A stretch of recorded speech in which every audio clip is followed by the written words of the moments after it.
Magandang tanghali! Kumusta po? Narito po ulit ang update natin para sa lagay ng ating panahon ngayong tanghali po ng December 27, 2024.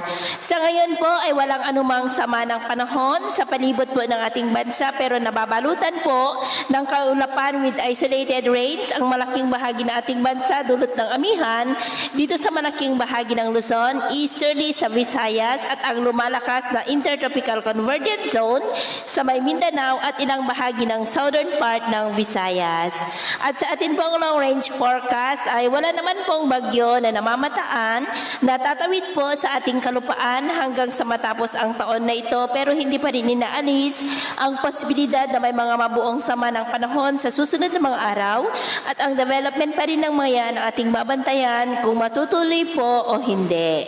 At sa lagay ng ating panahon ngayong tanghali dahil sa intertropical convergence zone ay may malalakas po na ulan ngayon sa Caraga, ilang bahagi ng Davao Region, Northern Mindanao, Zamboanga Peninsula, maging po sa ilang bahagi ng Leyte, Bohol, Cebu at dahil naman sa easterlies ay cloudy skies with isolated rain sa may Samar provinces, Negros, Panay Island, maging po sa may Bicol Region, Marinduque, Romblon, Quezon at dahil naman sa amihan ay cloudy skies with isolated rains sa may Cordillera, Cagayan Valley at may malalakas na ulan po dito sa Cagayan.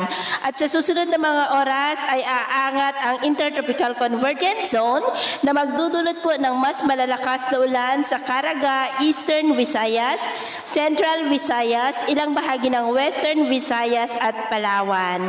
At dahil naman sa amihan ay cloudy skies with isolated light to heavy rains sa may Bicol Region, Mimaroc, Quezon, Batangas at Northern Luzon, lalo na po dito sa may Cagayan, kaya mag-ingat po tayo sa mga banta ng mga pagbaha at pagguho ng lupa. Ito naman po mga baybayin, iwasan na muna natin ang papalaot sa silangang baybayin ng ating bansa, maging sa Northern Seaboard ng Cagayan, Batanes Island Seaboard, Babuyan Island Seaboard at kanlurang baybayin ng Ilocos Region at Central Luzon.